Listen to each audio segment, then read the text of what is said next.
Hello, chorus. It's Tuesday at 7 p.m. again. Hope you've had a good week. As you recall from last week's warm-up, I talked about just using your voice in the day, maybe starting off with some sirens in the shower. So, guess where I am today? I'm in my shower. Well, of course I have my clothes on. I'm not a pervert. But here we go. I'm going to do some sirens. Sounds great in here, right? And first I check the position of my tongue, and let's just do some ahs. Ah!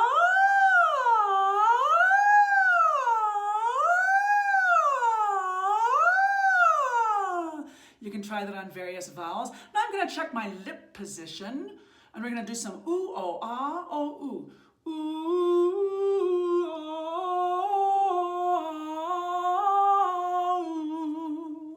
ooh, ooh.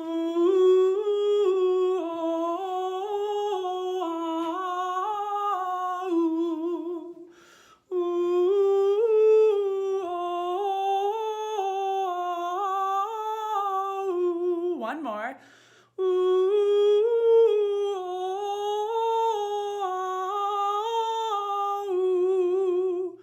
So I'm checking the lip position because it's just important in general, but also because today I want to do just a little bit of German diction from the Beethoven 9.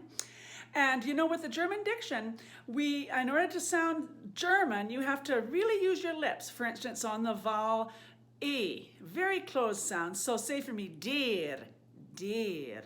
And maybe for the closed O, you got to use your mouth shape right here. O, or mode, mode. And then you close the mouth even more when we shape some of those umlauts, like for instance, Brüder, Brüder. So here's some words from page 12. You don't need your score. Just repeat after me. Deine Zauber binden wieder.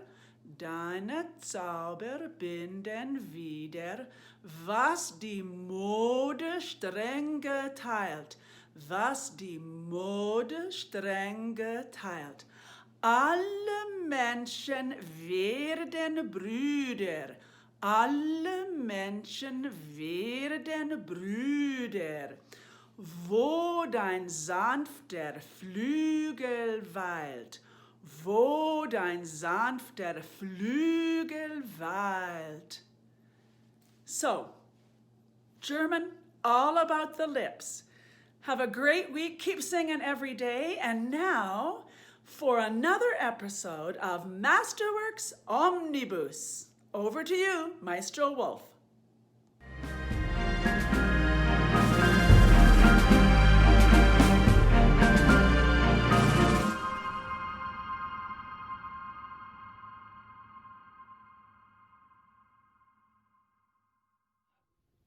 Good evening, ladies and gentlemen, and welcome to our 5th edition of Virtual Chorus Session, which of course features Masterworks Omnibus. This is the time when we get to explore each of the concerts that we will be doing next season with the Colorado Symphony. To date, we've looked at John Adams' Harmonium, which we'll be performing in October. And last week we looked at A Colorado Christmas with Mary Louise Burke as our special guest. In January, we will perform Bruckner's majestic and glorious Te Deum.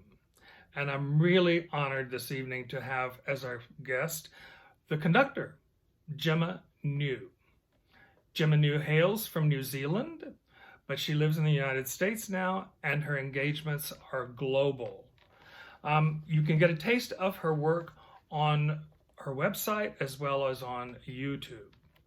Now, many of you know that I am honored to serve on the selection panel for the Sir George Schulte Conducting Award that is given each year by the Schulte Foundation, US. I can tell you that we are absolutely delighted to have Gemma New among our distinguished awardees. So, welcome, Gemma. Would you please share with the chorus some of your ideas and thoughts about the Bruckner Te Deum, as well as other numbers that are on the program? Hello to the Colorado Symphony Chorus. My name is Gemma New, and I'm really looking forward to joining you and the Colorado Symphony Orchestra with this amazing program in January next year. It is full of uplifting spirituality and joyful celebration. And at the cornerstone of this program is the piece that we will be sharing, Bruckner's Te Deum.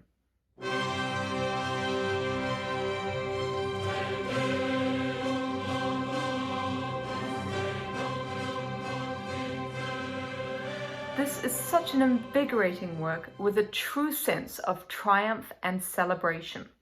The message of the Te Deum, the positive text, is a joyous affirmation of faith in God. And this was a very important part of Bruckner's life. Right from the beginning, he grew up in the church life. His mum was a chorister, his dad was an organist, and he himself was a student and chorister at the nearby monastery, where he would have first heard this text of the Te Deum. Te Deum laudamus. But a little later on in life, he found the perfect time to write music for these words. And for him, it was a personal thank you to God for helping him through a decade of hard times in Vienna, where the critics and his peers had not been kind. Much to probably everyone's surprise, the performance of the Te Deum for the very first time changed everything for Bruckner. It was an instant success. Everyone loved it. Even the leading critic in Vienna, Edward Hanslick, who had absolutely slaughtered Bruckner in the past, was only able to criticize the never-ending noise of the applause after the performance. This piece then was performed widely across the world and regularly during Bruckner's lifetime. It was one of his greatest pieces and his favorite works. And while we know that it was special and personal to him, it can also relate to all of us. This message is of joyous affirmation. It is a sense of triumph, and it has thankfulness and celebration in the message. Bruckner sings all of this with the strongest conviction. And it's not just the trumpets pulling out all the stops here with their ecstatic cries. It is you, the chorus, that shows this overwhelming emotional conviction. This is a passionate declaration. When Mahler worked on this piece, he crossed out the lines in his score where the instrumentation was listed, where it said it was for chorus, for solo voices, for orchestra and organ.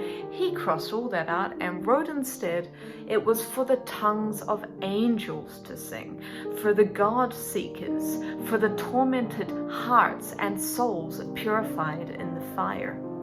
And if you sense the dramatic in this piece, you are close to its heart. This is the closest Bruckner got to writing an opera, and it shows his own life story. There is so much for us all to sink into, to embrace, and to express. And there's another piece on this program with a message of praise and joy sung to a higher spiritual being. Musica Celestis by American composer Aaron J. Kernis.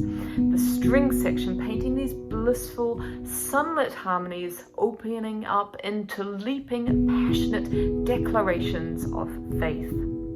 We begin the program with Rienzi Overture by Wagner, a composer Bruckner absolutely worshipped and adored. And last but not least, I wanted to mention the sunlit Italian symphony by Felix Mendelssohn, where the second movement describes a religious procession of priests Mendelssohn saw in Rome. He said, their solemn eyes pierced into your soul, and since the long robes hid their feet, they seemed to float ominously past. It's an astounding second movement with a fiery call to prayer, with a serious judgment upon the world, and the second theme that acknowledges love and forgiveness in the world, a message of hope.